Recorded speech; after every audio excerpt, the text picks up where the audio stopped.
A day after new head coach Mike McCarthy was introduced as the new head coach of the Pittsburgh Steelers, he is already filling out his coaching roster, as it has been announced now that the Pittsburgh Steelers are finalizing a deal to make Patrick Graham, former Raiders, Giants, and Dolphins defensive coordinator, their next defensive coordinator here in Pittsburgh. I personally really like this hire, guys, and I'm going to tell you the reasons why here on today's show. But before we get into the content today, make sure you guys click that subscribe button, because this is exactly the type of situation why you click that subscribe button. Every time there's breaking news for the Pittsburgh Steelers during the offseason here, of course, we'll be getting you more breaking news whenever the Steelers hire their offensive coordinator, and then whenever they make trades, whenever they sign players in free agency, whether they when they restructure players, when they extend players this offseason, when they make draft picks. We're going to make sure to get you guys videos every single time Omar Khan and Mike McCarthy make a big move for the Pittsburgh Steelers here in 2026. Make sure you guys click that subscribe button. We're also going to be going live on the channel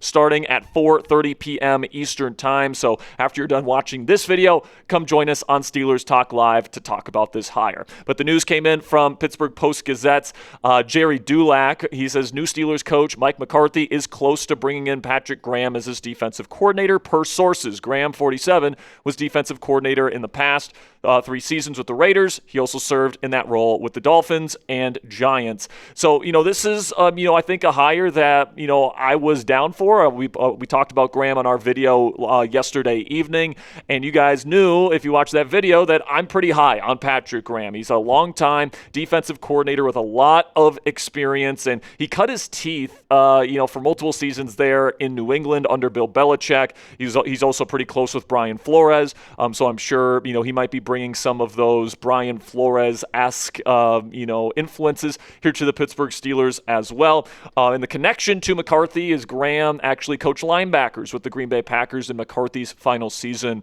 in Green Bay. And so, that's kind of what happened there. And then Graham gets the defensive coordinator job with Miami and Brian Flores. Then he moves on to be the defensive coordinator under Joe Judge in New York. And then he moves on to be the defensive coordinator for three separate head coaches in Las Vegas over 3 years.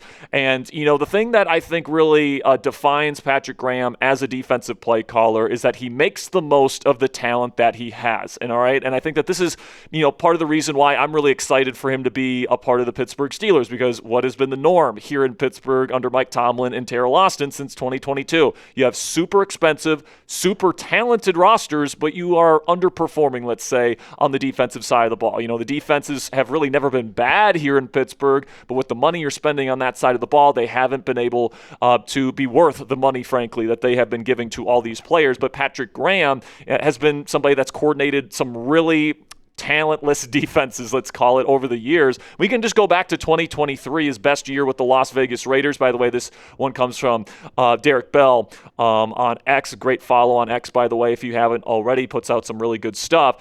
He put this out on the 2023 stats for the Las Vegas Raiders defense. They were 9th in EPA per play, 11th in points per drive, and 17th in success rate. And that was the team's most talented year that he had to work with in Las Vegas. They have had some really bad defensive rosters. But, getting into the top 10 in EPA per play, to have a top 10 defense that year with this kind of roster here, guys, where, you got Max Crosby, who's a, star to superstar level edge rusher. But then outside of that, you might be talking about Robert Spillane as your second best defender on that defense, and you're getting the production that you got out of him. Also, Graham's first year with the New York Giants had a complete rebuild of a defensive roster. Most players on that roster you wouldn't be able to name right now for me, and they had a top 15 unit. They were a pretty darn good defense that year as well. So, Patrick Graham is somebody that's consistently punched above his weight. He's never had a truly talented defense to work with, and now he does here with the Pittsburgh Steelers. All right, you've got one of the best defensive fronts in all of football with TJ Watt, Alex Highsmith, Nick Herbig, Derek Harmon, Cam Hayward if he wants to come back, Keanu Benton. You've got Y.A. Black. You've got, all these players in the front, and then you got Joey Porter Jr. as a lockdown number one corner on the outside. You got Jalen Ramsey, who can still be a very effective, nickel player. You got Deshaun Elliott. You've got a lot to work with in terms of talent here in Pittsburgh, and it automatically becomes the most talented defense that Patrick Graham has ever worked with. And the thing that I really like about Patrick Graham, guys, is that he tailors his scheme to the players that he has. He is not beholden to any specific type of scheme.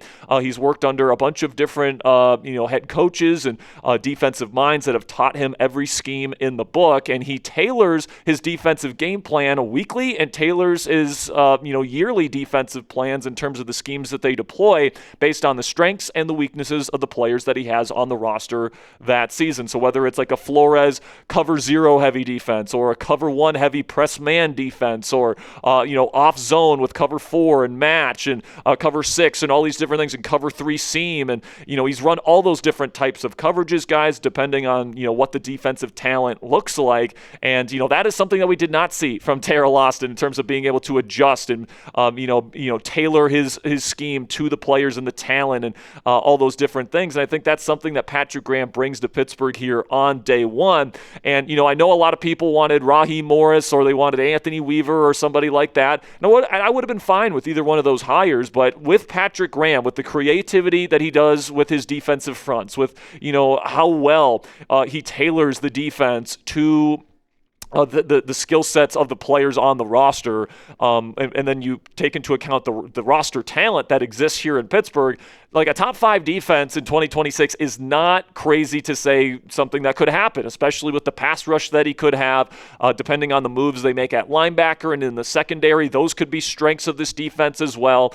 I think it's pretty safe to say that we've had some pretty darn talented defenses here in Pittsburgh over the last several years that haven't been up to snuff, did not meet expectations. With a guy like Patrick Graham, we've never seen what his defense can look like, with a talented defensive roster. We're going to find out this year here in the Steel City, and something tells me it's going to be a very, very productive. And then, the thing that I really like about, where we're at right now, in terms of where we're at with the coaching staff, is that I think you have upgraded your scheme on both sides of the ball. I think Mike McCarthy is an upgrade from Arthur Smith, where you were last year.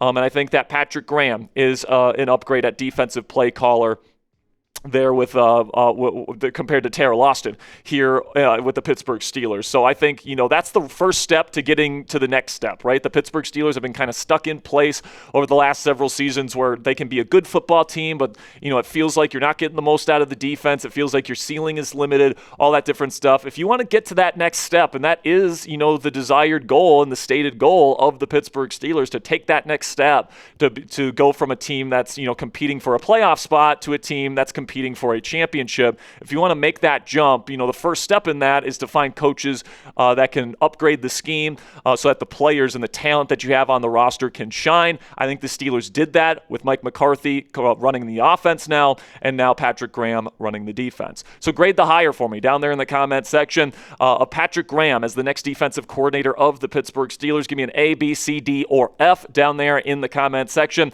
This will be the pinned comment on today's show. So in just a second here, I'm going to tell you about our sponsor today at Prize Picks. Well, I'll let you know about today's sponsor. Give me an A, B, C, D, or F. And with that, let's have a word from our sponsor today at Prize Picks. And the big game in Santa Clara between the Seahawks and Patriots is almost here. And there's no better way to cash in during America's biggest sporting event than with Prize Picks, where it always feels good to be right. And since the big game is right around the corner, that also means it's your last chance to get into the football action before next season. So close the year out right with Prize Picks by getting $50 instantly in lineups when you play your first $5. That's the new. And then with the new social feeds feature, you can share Prize Picks with your friends and copy lineups from winners with a single click. Copy lineups you like or use them as inspiration for your own picks. And a new feature from Prize Picks that they now have is early payouts. If your player gets off to a hot start, you now have the option to cash out those winnings before the game even finishes. When it comes to the big game in Santa Clara this year, I am taking the more on receiving yards for Cooper Kupp. I'm taking the less on receiving yards for Jackson Smith and Jigba, and the less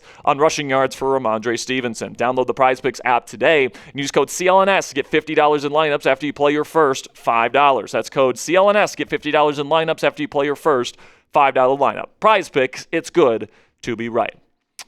Now, the defensive coordinator hiring of Patrick Graham was not the only decision Mike McCarthy made in terms of the coaching staff today, and Big Mike has certainly been busy on the phones getting this staff together, and now we're starting to see it come together a little bit here as he has hired his former wide receivers coach from the Dallas Cowboys, Adam Henry, as the new receivers coach here in Pittsburgh, replacing Zach Azzani, and Henry is previously coming over from the Bills and the Browns as well. But this is a guy that's been around wide receivers for a long time. He was the wide receiver coach in LSU when OBJ and Jarvis Landry were there, and both of those guys give Henry a lot of credit for their development into high draft picks and such. And they ended up being very productive players in the league. And then he was also the wide receiver coach under McCarthy in Dallas when they drafted CeeDee Lamb in the first round of the NFL draft. And of course, CeeDee developed quite nicely in Dallas. So is that an indication that the Steelers might be,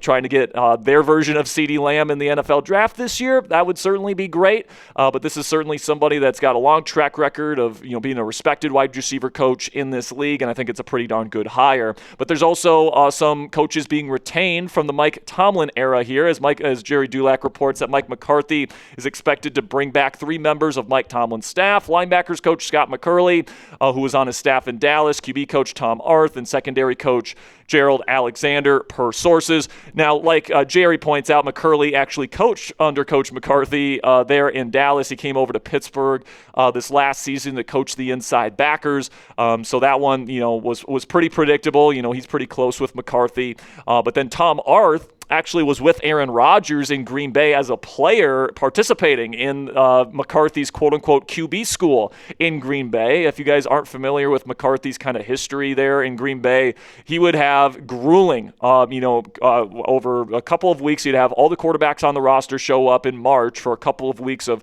really in detail quarterback training, fundamental training, all that different stuff, film study. And Aaron Rodgers has talked pretty extensively about that time with Tom Arth, who was one of his teammates back then, and how much fun that Tom made it. And, obviously with Arth being familiar with McCarthy, with his teachings as to how to develop a quarterback, not to mention Arth's familiarity with Will Howard in terms of where he's at in the process of his development. This one makes a lot of sense to me, and I'm glad Arth is being retained here as the quarterback's coach here in Pittsburgh. And then when it comes to Gerald Alexander, he was really in charge of the communication, especially in the secondary for this defense. So when McCarthy said in his introductory press conference yesterday, we want to keep the language pretty much the same, I think Alexander is going to be a big part of that process, working with new defensive coordinator Patrick Graham to kind of translate the Tomlin scheme into whatever Patrick Graham feels like is the best scheme for this year's version of the Pittsburgh Steelers, and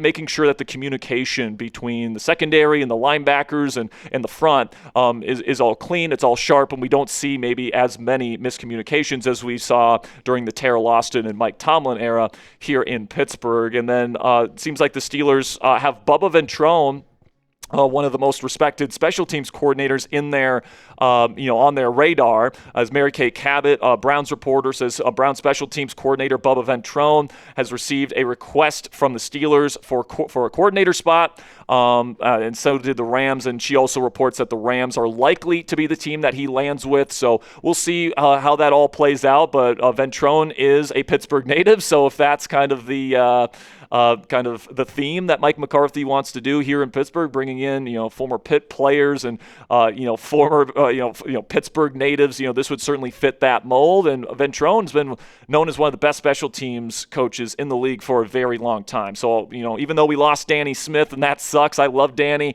Getting a guy like Ventrone, is about as good of a replacement for Danny Smith as you could find on the open market. Now that the Browns are moving to Todd Monken as their next head coach. What a joke. But now let's talk about the offensive coordinator job, because obviously that's kind of the next big position that needs to be filled for the Pittsburgh Steelers. And, I always said that the defensive coordinator hire was going to be almost just as important as the head coaching hire here in Pittsburgh, because you're bringing in an offensive mind. This is a very expensive and talented defense. If you're going to, take that next step as a team next year, you got to make sure that you make the most of your defense next year. And that's got to be like a top 5 unit. Like we got to be the next version of the Texans or the Broncos or the Seahawks to, give ourselves a shot in the postseason next year. And I think Graham actually will give this team a chance to do that. And then the OC hire is not as important because, McCarthy's going to be calling plays here in Pittsburgh. But right now it seems like Lunda Wells might be the favorite. He certainly seems like a strong candidate. He's not that old. He's only 42 years old.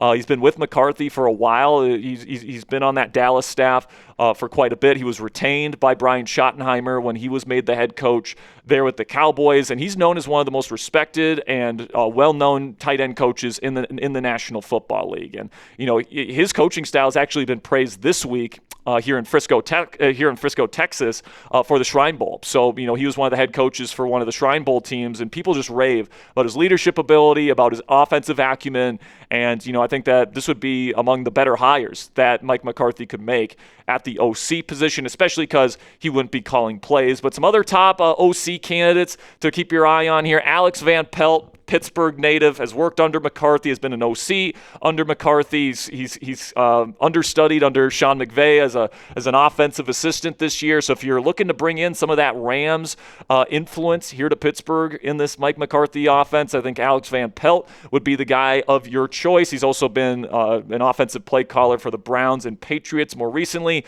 helped develop Drake May in his rookie season with the Patriots. And then Luke Getsy, maybe Patrick Graham puts in a good word for Getsy, who was the offensive coordinator for the Raiders a year ago. He didn't have the best quarterback room to work with Aiden O'Connell and Gardner Minshew. And then in his previous stop in Chicago, he had Justin Fields. And we know Justin Fields is not that great of a quarterback to work with, unfortunately, if you were an offensive play caller. But Getsy's another Pittsburgh native. He knows Aaron Rodgers really, really well as his former quarterbacks coach. I could see Getsy getting the job as well. Scott Tolzien is the current quarterbacks coach for the New Orleans Saints under Kellen Moore. He was the quarterbacks coach in Dallas under Mike McCarthy, so that I could certainly see that one happening as well. Ben McAdoo, he's actually a defensive assistant for Mike Vrabel in the Patriots right now, but he's a former offensive coordinator under Mike McCarthy, so I could see McAdoo getting the job. And then maybe a wild card, maybe a dark horse here, Anthony Lynn, who currently works for former McCarthy employee Dan Quinn there in Washington. And Linden currently runs the running backs room, but he's a well-respected guy in league circles. And if he's not, calling the plays, I think you could do worse than Anthony Lynn as the next OC of the Pittsburgh Steelers. But predict it for me down there in the comments section. Who will be the next Steelers OC? Let me know what you guys think down there in the comments section. If I had to guess right now, I would guess Lunda Wells. And if I had a runner-up, I'd probably go Alex Van Pelt. But let me know what you guys think down there in the comments section. And that'll be it for today's breaking news edition of Steelers Talk by Chat Sports. Whenever Coach Mike is going to make more hires, we're going to get you guys videos on all those hires, especially when they hire their next offensive coordinator. I'm going to hop on our live show right now. So if you're just finishing up this show, check to see if we're still live, to see what we're saying about the new DC here in Pittsburgh. Once again, I greatly appreciate all of your guys' support. Until next time, guys, here we go, Steelers.